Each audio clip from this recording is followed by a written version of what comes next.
Yeah. What's good? This is your guy, Tone DeShields II from Chalk It Up Sports, where no matter if we win or if we lose, we just got to charge it to the game. I appreciate the love. I appreciate the support. I appreciate the hate, man. This is one of the highlights of my day. Y'all know I love talking trash. Y'all know I love talking sports. Well, let me rephrase that. Y'all know I love talking sports. I try to avoid talking trash because I'm a pretty humble guy. I would say I'm a pretty nice guy. I like to play things by the book for the most part. I like to color outside the lines every now and again. But overall, I like to do things the right way and most importantly, do it my way. And you guys are along for that ride. You guys are along for that journey. And I couldn't be more grateful for a hell of a season that I experienced with you guys. This is what maybe this has to be what our third season together, right? We just finished our third season together. We all met. We all met during the infamous 4-11-1 season, did we not? We met under those circumstances, unfortunately. And then we were able to experience the end of the Carson Wentz era, entering the Jalen Hurts era with Nick Sirianni. And we experienced that 9-8 season, and we made a playoff run. Or we made a playoff berth, excuse me. Unfortunately, it didn't go our way, but we had a playoff berth. And then we entered this season, the season that just ended, just coming out guns a-blazing, right? Eagles end the season with a 14-3 record. Your starting quarterback was 16-1 on the season after winning his first two playoff games and became 16-2 after losing in the Super Bowl in the shootout with Patrick Mahomes. Man, what a storyline. What a ride. And there's no other group of subscribers that I would much rather experience that with. Like I said, it's been a hell of a season, a hell of a ride. And although we didn't necessarily get the outcome we necessarily desired, this is a season you should still be proud of, Eagles fans, because no one, I don't care what anyone says, they can hop on the bandwagon when it's all said and done, but a lot of people had questions about the Philadelphia Eagles. A lot of people had doubts. A lot of people didn't think that they could get where they got. Say what you want about the schedule, say what you want about the path, say what you want about the quarterback competition. The reality is they went out there, balled, did what they had to do, made it to the Super Bowl, and it came down to one possession. It came down to 3 points. You know what I mean? And you lost to the GOAT of quarterbacks right now, the young GOAT, and arguably one of the best head coaches in the NFL history. So, man, this season was storybook.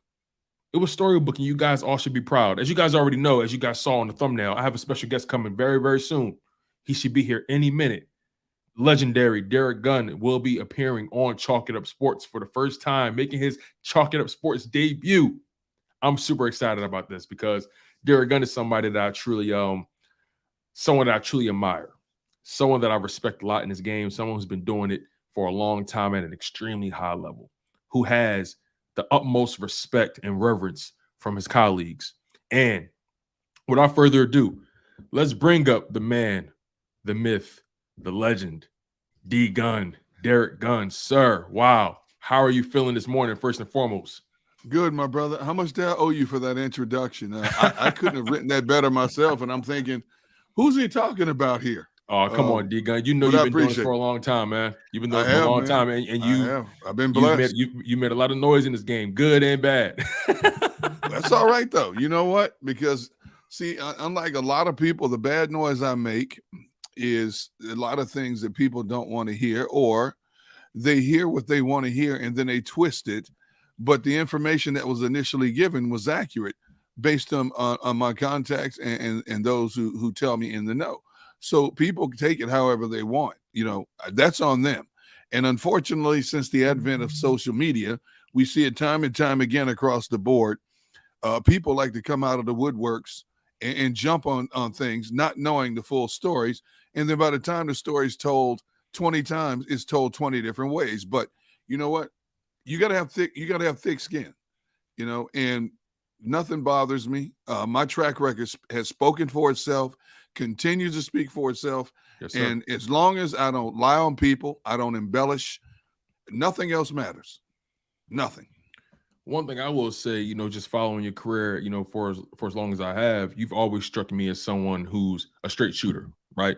Always have been, always will be. Yes, sir. So let's get right into it. Let's get right into the nitty-gritty, man. Eagles lost Super Bowl 57 to the Chiefs 38-35. There's so many different angles that we could attack it from, but I'm curious to know what were some of the things that stood out to you. What went wrong for the Philadelphia Eagles from your perspective? Jalen Hurts makes a rare mistake of dropping the ball. Initially, you thought somebody hit his hand, and then obviously when you look at the replay, that was not the case. The Eagles had the Chiefs right there where they wanted them over the first 30 minutes. The extended halftime basically showed you why Andy Reid, Patrick Mahomes, and Eric Bieniemy are who we thought they were. That extra time to make the necessary adjustments was lethal, and the Eagles did not make necessary adjustments to counter what they were doing. I still can't get over the fact that Patrick Mahomes not only completes 74% of his passes for the game, but completes 13 out of 14 in the second half. His only incompletion was a throwaway. The Eagles' inability to stop the run, when you think about the amount of money that was invested into that D-line that had done such a good job for most of the season stopping the run, could not stop Kansas City's run game. And Kansas City is not a great running team. They're a very efficient running team. Their passing game sets up their run game. And man, did it work to perfection. And the fact that their motion game, once they get in the red zone, is second to none. And the Eagles got duped not once, but twice on 2 consecutive plays. And to top it off, we sit here now in hindsight. We didn't think it was a bad move at the time, but Nick Sirianni, who had converted 73% of fourth down conversions throughout the season, decides to settle for the field goal on a 4th and 6 instead of trying to go for it, because the probability was they would have picked up that first down, and the probability was they might have scored a touchdown, which would have changed the complexion of the game. But he settled for 3. They were up 6. And Kansas City walks right back down the field. And I know people want to talk about the Tony punt. Yes, the punt was bad by Sipples. We shanked the punt. The coverage was not bad initially. When you think about it, Tony runs up and grabs the ball, a low kick. You saw the multitude of green jerseys around him. The problem was they didn't get him to the ground. They had him corralled. He slipped twice before he changed directions. 2 times they missed tackles, and once he looped to the other side of the field, it was lights out. They did the same thing with Sky Moore in the AFC Championship game against Cincinnati. He returns a big punt late in the game, sets up Patrick Mahomes on a run, got the late hit, boom, set up game-winning field goal. That's the Kansas City Chiefs in a nutshell. I said it on my show, Sports Take with Rob Ellis and Barrett Brooks. The Eagles failed to complete the mission of this being arguably the greatest defense assembled in the history of this franchise. They failed to complete that mission, and now there's that huge asterisk over this team because of it. Yeah, and to make matters worse, it was such a record-setting season all the way around. Sacks all across the board, turnovers. They were just playing at an unprecedented level that we've seen in a long time, especially from the Philadelphia Eagles from a sack perspective, coming off of the previous season being one of the worst teams when it comes to sacks and rushing the passer. Right. You said something that stuck out to me, and something that stuck out to me actually when I was watching the game. You mentioned those 4th down situations. Now, obviously, the one where they punted, they were on their own side of the field. I can't really get too mad about that one. No. But the one where they settled for the field goal, the moment they settled for that field goal, D-Gun, I said to myself, I think that's the game right there, because you cannot be passive in that moment. If you ask me, you're what separates the previous Super Bowl win to this current Super Bowl loss, what separates it is 2 things for me. The fact that your defense actually stepped up and made at least one play to change the outcome, and the difference in aggression. Doug Peterson, he knew in that game, I'm not taking my foot off the gas for anything. We're going for it on every 4th down. We're taking every chance. We're letting it all hang out. In this game, I saw Nick Sirianni sticking to his guns, but when things got a little tight, when things got a little hairy, he got passive in that moment, and that to me was out of character. Can you speak on just the level of poise that you thought they would have in that situation versus what they actually had? My thinking was the same as yours and the same as A.J. Brown, who said after the game, when we settled for 3, it was at that point, he said, I thought there was a probability we could lose this game. You don't give a team like Kansas City extra chances, especially as explosive as they are, as much of a quick strike offense as they can be. They are so versatile and so efficient at running that offense. You think about the components that make up that offense. There was no Tyreek Hill. Okay, you still had Travis Kelce. You had a very good offensive line, not a great offensive line. They played that second half great. Okay. Once you saw the momentum shift, you have to find a way to get momentum back in your favor. And when the Eagles settled for 3, they never got the momentum back because the Chiefs are standing there going, hey, we're only down 6. We were down 14 at halftime. We're only down 6 now. And there was nothing the Eagles could do to stop them. Jonathan Gannon, Nick Sirianni, Shane Steichen, neither side of the football could do anything to slow Kansas City down. Now, granted, the Eagles did go down late in the game, tied the score at 35. Great drive, great drama. But lo and behold, that defense had to get back on their field. That vaunted defense that had so many Pro Bowlers in the trenches and Pro Bowlers slash alternates on the back end of that defense could do nothing. I mean, guys like Kadarius Toney, Sky Moore, Juju Smith-Schuster were lighting them up. And the pass rush was nowhere to be found. Basically, they handed that game to them on a silver platter. Is what they did. And I couldn't agree with you more, especially given the dynamic. They were in control for the most part of that game, and it's literally one of those situations of a tale of two halves. Let's take it a step further. Do you believe this Philadelphia Eagles team missed out on a golden opportunity? Because some people believe the Super Bowl window isn't as wide as some people think it is. So what's your thoughts on the Super Bowl window and this opportunity that they've missed? Look how many years it took him to get back from the 2017 season. It doesn't make a difference how good of a team you have. It doesn't guarantee you're going to get in a Super Bowl. Okay. What the New England Patriots were able to do over a span of 15 years is unheard of, especially with the advent of free agency and the revolving door of players coming and going every year. It is so hard to get back. And this game also showed the best team on paper doesn't necessarily win the game. We see that every year throughout the regular season. The best team on paper doesn't always win a game. An inferior opponent can rise up in any given moment and bite you. I'm not saying Kansas City by any stretch of the imagination is an inferior opponent, but when you have a team like Kansas City dead to rights, you got to put your foot on their throats. And the Eagles weren't able to do that.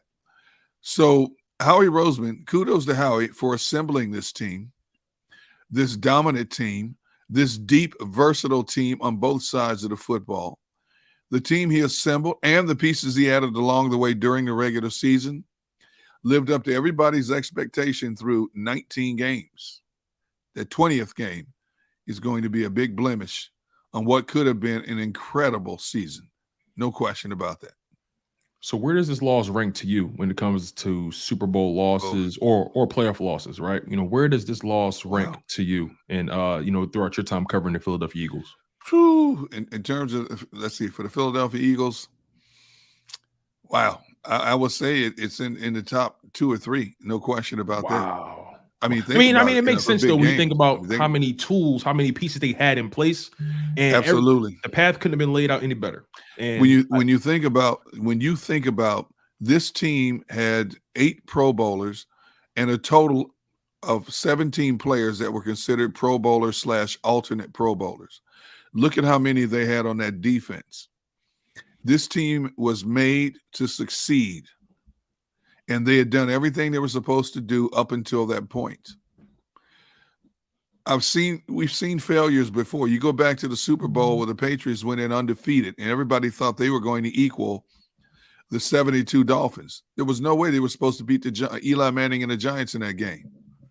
But a guy named David Tyree comes up with this incredible helmet catch, and then they go down and score the game-winning touchdown. Things happen. But in terms of just Philadelphia Eagles history, man, it's up there. You can say the Eagles losing to Tampa Bay, Rondé Barber still running down I-95 with that interception. You could say the year that the Eagles were supposed to smoke Carolina, and they ended up losing to Carolina in the playoffs. People might say the 2004 season Super Bowl against New England, but New England was a dominant team. That team could have gone either way. That game could have gone either way. The Eagles had their chances in that game against New England back then, and they failed to capitalize. And, that's when we found out about Cheatgate and all this stuff, Right. But this one I think is up there in terms of Philadelphia fans suffering, gut-wrenching, anguish, pain, won't be able to get this out of their minds for a long time. Because they know they had it. They know they had it. They had it. Oh. They know they had it. And listen, so it's up to do. You see how I'm giving it up, right? Like, you see where I'm at. Like, we had it. Oh my God, we had it. I'm telling you. Oh man. So I always like to say, even in the loss, there's something to learn, right? And for me personally, I learned a lot about Jalen Hurts as a player, as a competitor. He made that big mistake, but a guy going 27 for 38, completing 71% of his passes, 304 passing yards, 1 passing touchdown, 103.4 passer rating, 70 rushing yards on 15 attempts, averaged almost 5 yards a carry, three rushing touchdowns. So that's 4 total touchdowns, 374 total yards of offense, making pinpoint passes. What did you learn about Jalen Hurts in that game? And, just give me your overall feelings on Jalen Hurts' journey from where he was when he first got here up until now, because he has come a long way, and some is saying he shut up a lot of doubters. Jalen Hurts, I didn't learn anything from him in that Super Bowl because he went out there and did exactly what I expected him to do. He put that team on his back. 24 years old, first time in the grandest of all stages. That young man put that team on his back, and he's the reason why that they were there at the end to make it as exciting of a game as it was. To watch his transformation from 2021 to 22 has been nothing short of incredible. His poise, his ability. And let's go back and start with this. Kudos to Nick Sirianni and Shane Steichen for streamlining the offense to cater to all of his physical attributes and athleticism, because he was a machine all season long. He silenced all the critics, including me. He silenced all the critics in terms of those who had doubts about arm strength, the ability to go through progressions, reading a defense, staying in the pocket, being an accurate pocket passer. We knew what he could do with his legs. We knew what he could do outside of the pocket. He checked off all the boxes. And no matter how good or how bad a situation was, his demeanor never changed. The dude is a consummate poker player. He doesn't get too high, doesn't get too low. And every player that I've talked to has the utmost respect for him. When you're 24 years old and you command that, you step in the huddle with Pro Bowlers, guys who have made all the big money, and it's like that old commercial, when E.F. Hutton talks, people listen. When Jalen Hurts steps in the huddle, people listen because of the respect they have for him. And that speaks volumes about the leadership capabilities, both on and off the field, that he has. So the one particular game in the Super Bowl, I didn't learn anything. He played exactly as I expected. As a matter of fact, to me, that Super Bowl performance was his best performance of the season. Maybe not in total yards, because he's had better games in total yards, but in terms of handling the bright lights, the magnitude of the situation, playing the GOAT, going across against the GOAT, the now modern-day GOAT in Patrick Mahomes, he stood toe-to-toe, and he did this city proud. So Jalen Hurts, the Eagles, and Jeffrey Lurie came out and said Jalen Hurts has nothing else to prove in terms of him getting a big contract. He's going to get his money. He is exactly the opposite of what Carson Wentz was for this team. And kudos to him for putting in the work all off season, and for the Eagles coaching staff for adjusting the offense to make him the athlete that he was in 2022. Yeah, because I'm looking at a guy who has made such strides, not just as a leader, not just as a competitor, but as a passer, as a player. That was some top-tier quarterbacking we saw, in the Super Bowl from Jalen Hurts, all things considered. Some of the passes he was making, he had to fit them in the mailbox, D-Gun. Like, especially the Dallas got a 3rd and 14 throw. That was spectacular, right? Some of those catches Goddard made were incredible. The pass to get it there, incredible in itself. And think about it, a lot of times Jalen was under duress. This was not considered a lethal pass rush from Kansas City, but Spagnuolo is one of the best in the game at dialing up blitzes. They kept pressure on Jalen, and Jalen, he had to roll out a lot, throw some away, but Jalen stood in there and made throws when he had to. Look at the throw he made to A.J. Brown for the touchdown in double coverage. Yeah. Now A.J. adjusted at the last minute with his long arms and body and made a great catch, but Jalen got it. He got it over the top of the guy covered underneath and right in front of the guy covered on top, and he did that throughout the course of this game. I think everybody agrees moving forward, there's nothing we have to worry about now with Jalen Hurts. He is that franchise quarterback. He is everything that the Eagles team wanted him to be that Carson Wentz was not. So let me take it a step further. This may be a bit sacrilegious or blasphemous right now. Some people may say it may be a bit too early to declare this, but I want to ask your perspective. Has Jalen Hurts proven that he's the best quarterback in the NFC? And has he proven that he should be considered one of the top 5 quarterbacks in this NFL? Yes and yes. Right now, he is the best quarterback in the NFC. And top 5, I mean, when you put a list of top 5, people are going to argue and say, and put their favorites in as well.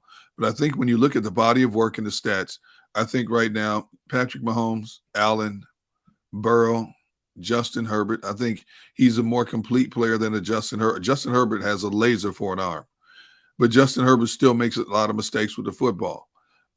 Josh Allen, since he lost Brian Daboll, obviously was not the same quarterback. I mean, great talent, great arm, but look at the red zone mistakes he made with the football.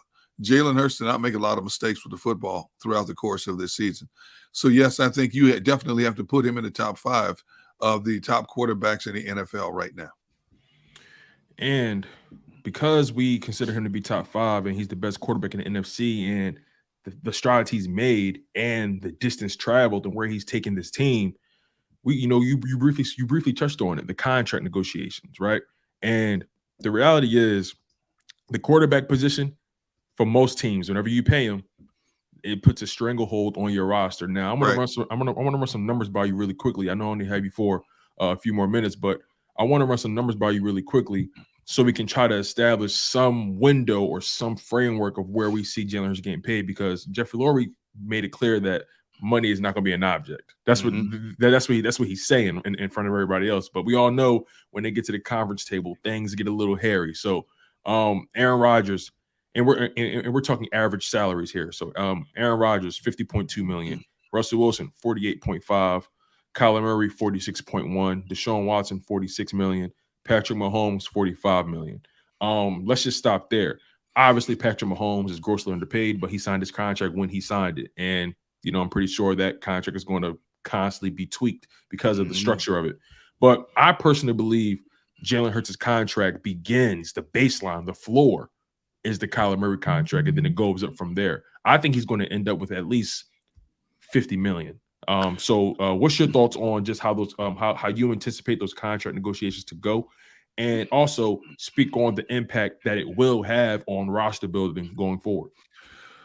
I guarantee you other owners in the league were seething when they found out what Arizona gave Kyler Murray, because you're right, the conversation starts there, and and with Deshaun Watson getting $230-something million guaranteed from Cleveland.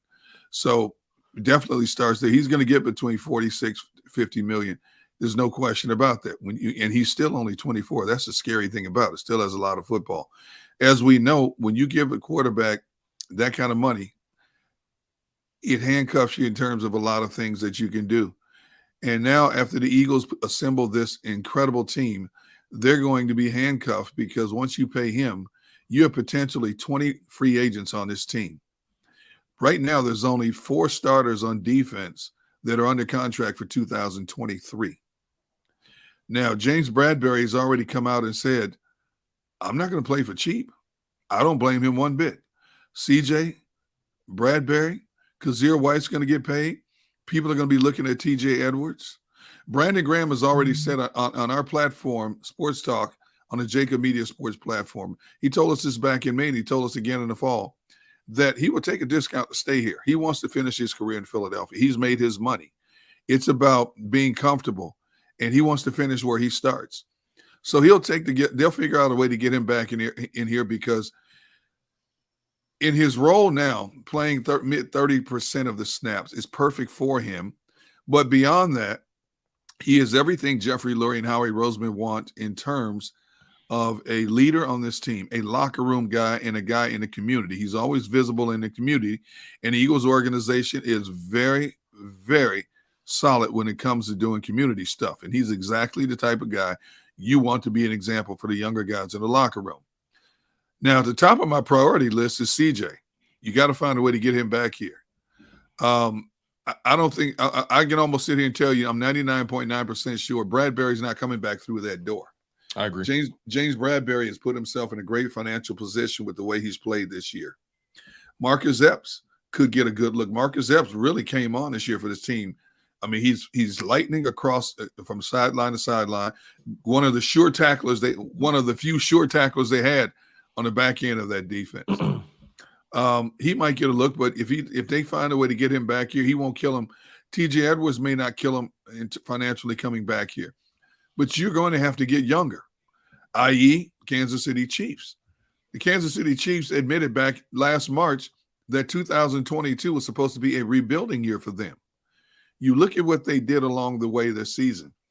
They use up to 6 DBs, rookie DBs, on the back end of their defense. They use like 8 rookies across the board to help them get through a season. Now, granted, it starts with that guy Mahomes, but you still have to have 21 other people holding up their end of the deal as well at times. All they did was put together a record equal to the Eagles, and their schedule was tougher, including their playoff opponents were tougher than the Eagles. And all they did was win a Lombardi trophy. Now, the Eagles are in a good position with 2 first-round draft picks, number 10 and number 31 right now. But they only have a grand total of 6 draft picks. They have 2 first, a second, a third, and then they don't pick again until they have 2 picks in the 7th round. But we don't know exactly how many compensatory picks they might get yet from last year. And if I know Howie Roseman, he may wheel and deal with that bottom pick, that 31st pick, and try to get more picks in the middle of the draft. But right now, you get 4 of the first 94 picks, which is not a bad place to be because you're going to have to replenish the cupboards with this team with young talent. The defense is going to look different next year. Will it be as dominant a defense as we just saw? I don't know. I doubt it. It could be a very good defense, number 1, depending on who the coordinator is, and number 2, how Howie Roseman constructs this defense in terms of free agency / the draft. I don't know if we'll ever see a dominant defense like this Eagles defense in the Eagles history again. I mean, the 3rd most sacks in the history of this, 70 sacks, 78 for a season. That's unheard of in today's modern football. But there's going to be changes. The offense is good enough to carry this team through to another deep playoff run. Fixing the defense is going to be one of Howie's stiffest tests he's ever had as one who has to juggle his way through a salary cap this year. So my final question for you, D Gunn, before I get you out of here, I know you got a busy day ahead of you. Obviously it's going to be so important for Howie Roseman to really nail this upcoming draft, right? But even more so, it's going to be important for the draft picks of yesteryear, draft picks from last year and in the year prior. It's going to be important for those guys to elevate their games. But in order for those guys to do that, player development has to be paramount. And I think the coaching staff, I think what Nick Sirianni preaches more than anything is fundamentals, player development, technique. I trust that he will put player development at the forefront, especially when you're going to lose as much talent as you have. That's what the Chiefs have done. The Chiefs were able to develop these young guys. Like you said, at one point they had 9 rookies starting for them in one game, in 1 week. So player development is going to be at the forefront. In order to do that, you have to have the right people in place from the coaching perspective. The Eagles have lost Shane Steichen at OC. They've lost Jonathan Gannon at DC. Say what you will about either coordinator, they both had pretty good years, all things considered. So, what have you heard when it comes to the Philadelphia Eagles coordinator search? From what I'm hearing, Brian Johnson is the lead candidate, but they still have to, do some research, and obviously they have to respect the nature of the Rooney Rule. But what's your thoughts on their hiring process. What's your thoughts on Brian Johnson being the OC? Are there any people that you think that they should think about for DC?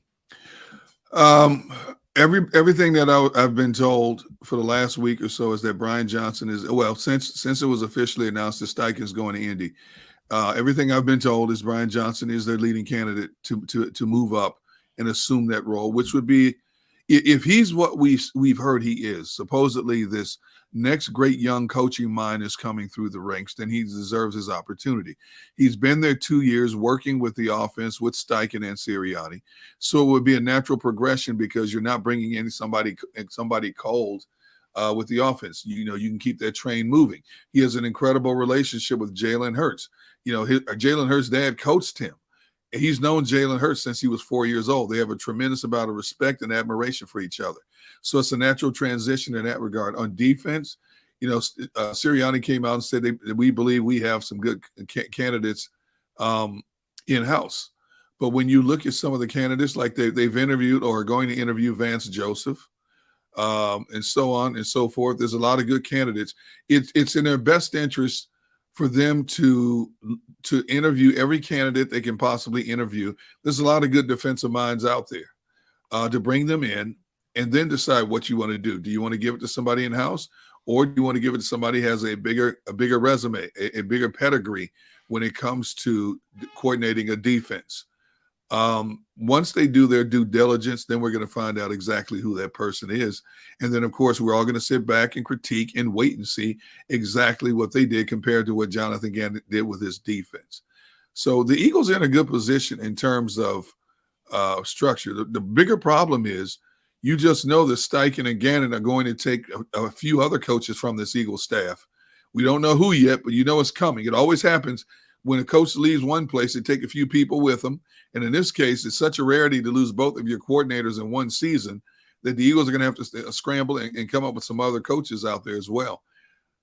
It's a tough situation for this team. When you get within 3 points of winning a Super Bowl, and you have to now scramble both in terms of rebuilding a defense and who knows what percentage of your coaching staff, that's an unenviable position to be in.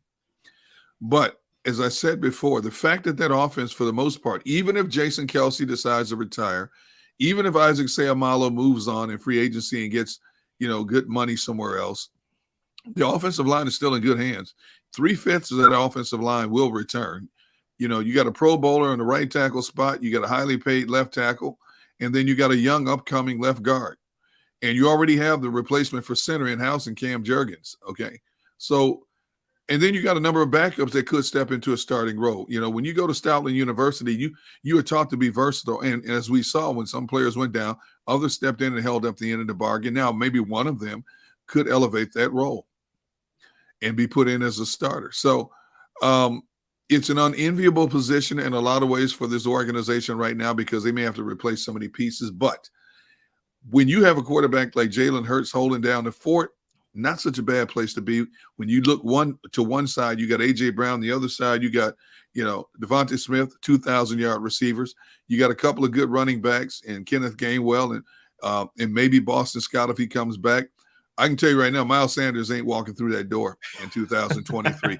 So you're going to have to replenish the stock with running backs as well. Now, whether they get a low-tier free agent after the dust settles the first week of free agency, coupled with one they draft somewhere in the middle rounds or the later round, I think that's what's going to happen. But this team, even with all these changes coming up, is still in a pretty good position.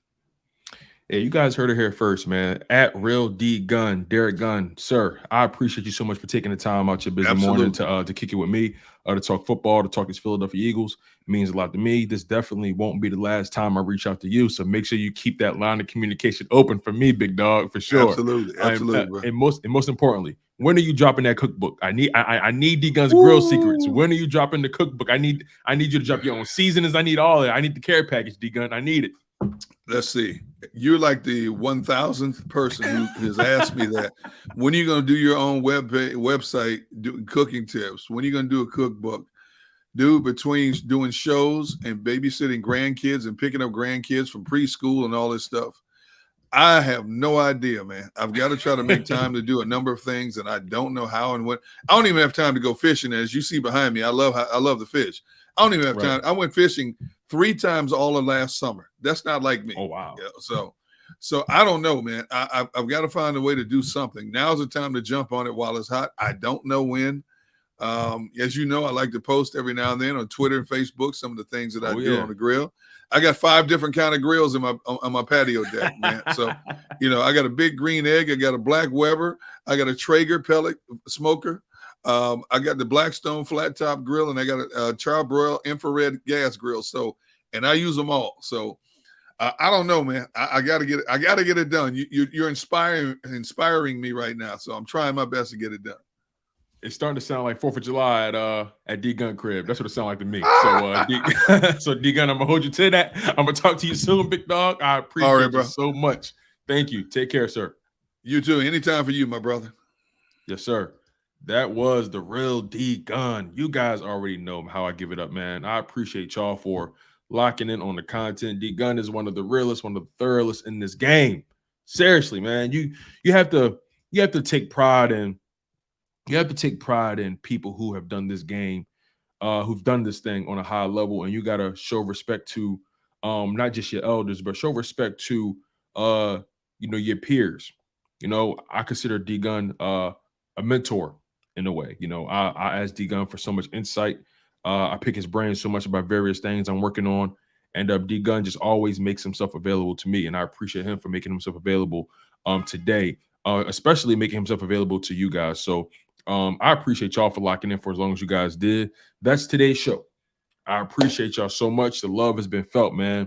Y'all were spectacular. If you guys are just hopping in, please make sure you guys double back and watch my interview with Derrick Gunn, host of Sports Take on JAKIB Sports, Eagles reporter, been reporting on the Eagles for well over a decade, man.